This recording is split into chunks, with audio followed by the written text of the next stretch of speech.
সবাইকে স্বাগত জানাচ্ছি টিক75 এ সাথে আছে আমি বাইজিদ আলী। আজকে কথা বলবো আমরা অনেকেই অ্যাডোবি ইলাস্ট্রেটর বা ফটোশপে ডিজাইন করে থাকি। অনেক সময় আমাদের বাংলা লেখার প্রয়োজন হয়, তো এই বাংলা লিখতে গেলে যুক্ত অক্ষরগুলো ভেঙে যাচ্ছে। তো এই সমস্যাটিতে আমরা অনেকেই পড়তে পারি। তো আজকের এই সমস্যার সমাধান নিয়ে কথা বলবো। আমরা আজকে দেখাবো অ্যাডোবি ইলাস্ট্রেটর এবং অ্যাডোবি ফটোশপে কিভাবে বাংলাতে খুব সুন্দরভাবে লিখব এবং ডিজাইন করতে পারবো, কিন্তু আমাদের লেখাগুলো আর ভেঙে যাবে না। আমরা অনেকেই আছি ইউটিউবের জন্য থাম্বনেইল তৈরি করি অ্যাডোবি ফটোশপে বা ইলাস্ট্রেটরে, কিন্তু এই বাংলা লেখার সমস্যার জন্য এটি করতে পারছি না। তো চলুন আজকের এই সমস্যাটা সমাধান করে ফেলি। প্রথমেই আমাদের যেই কাজটি করতে হবে সেটি হলো আমাদের অভ্র কিবোর্ডটা ইনস্টল করা থাকতে হবে। তো আমার অভ্র কিবোর্ড ইনস্টল করা আছে, এইটাকে আমি চালু করে নেব। তো দেখুন এটা চালু হয়ে গেছে। তো এইটা চালু হওয়ার পর আমাদের যাইতে হচ্ছে অ্যাডোবি ইলাস্ট্রেটরে। তো আমি অ্যাডোবি ইলাস্ট্রেটরে চলে যাচ্ছি। তো ইলাস্ট্রেটরে আসার পর এখান থেকে আমরা টাইপ টুলটা সিলেক্ট করব। টাইপ টুলটা সিলেক্ট করার পর এখানে এটা একটু বড় করে নিই দেখার সুবিধার্থে। তো এইটা আসার পর এখান থেকে আমাদের একটা বাংলা ফন্ট সিলেক্ট করতে হবে। তো এখান থেকে আমি এই বাংলা ফন্টটা সিলেক্ট করতেছি। কিন্তু যে কোনো একটা বাংলা ফন্ট সিলেক্ট করি।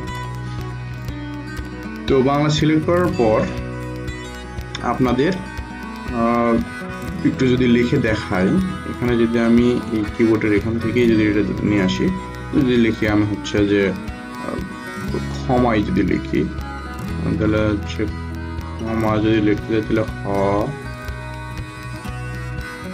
লিখি হাসন্ত ম, দেখুন ভেঙে যাচ্ছে।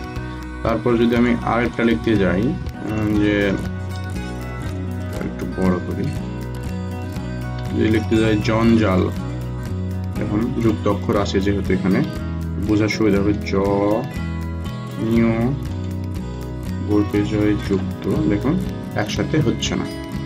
তো এই সমস্যাটা কিভাবে সমাধান করবে? তো প্রথমে আমরা চলে যাব হচ্ছে আমাদের এই এডিট অপশনে। এডিট অপশনে আসার পর এখান থেকে নিচে দেখুন প্রিফারেন্স লেখা আছে।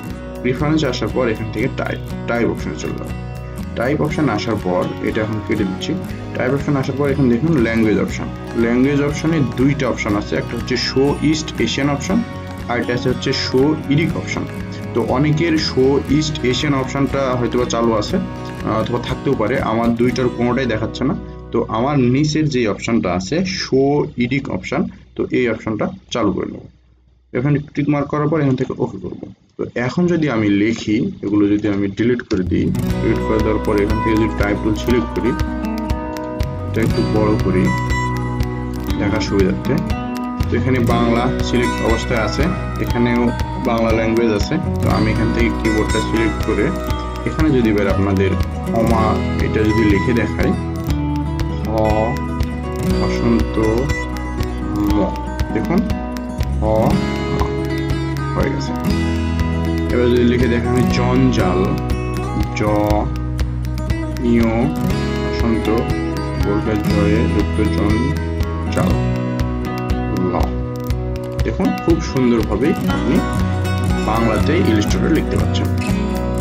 ঠিক একইভাবে যদি আপনাদের অ্যাডোবি ফটোশপেও বাংলা লিখতে সমস্যা হয়, এইভাবে যদি ভেঙে যায়, তাহলে আপনি ঠিক একই অপশানে সেই এডিট থেকে প্রিফারেন্স অপশানে গিয়ে টাইপ সিলেক্ট করার পর ল্যাঙ্গুয়েজ অপশন থেকে আপনি একইভাবে একই প্রসেসে অ্যাডোবি ফটোশপেও আপনি এটা করতে পারেন সেটিংটা। এই সেটিং করলে আপনি অ্যাডোবি ফটোশপেও আপনি বাংলা লিখতে পারবেন। অ্যাডোবি ফটোশপ আমার ইনস্টল করা নাই, সেই জন্য আমি আপনাদের অ্যাডোবি ফটোশপে কীভাবে এটা করবেন সেটা দেখাতে পারলাম না। তো আশা করি ভিডিওটি সবার অনেক উপকারে আসবে। যদি সত্যি কোনো উপকারে আসে তাহলে প্লিজ একটি লাইক, একটি কমেন্ট এবং সাবস্ক্রাইব করতে ভুলবেন না। আপনাদের নিত্য প্রয়োজনীয় বিভিন্ন সমস্যা আমার সাথে শেয়ার করতে পারেন, আমি সেই বিষয়গুলো আলোকপাত করব এবং সামনের টিউটোরিয়ালে আপনাদের সেই সমস্যাগুলো নিয়ে ভিডিও তৈরি করব। তো সবাই ভালো থাকবেন, খুশিতে থাকবেন। ধন্যবাদ সবাই, আল্লাহ হাফেজ।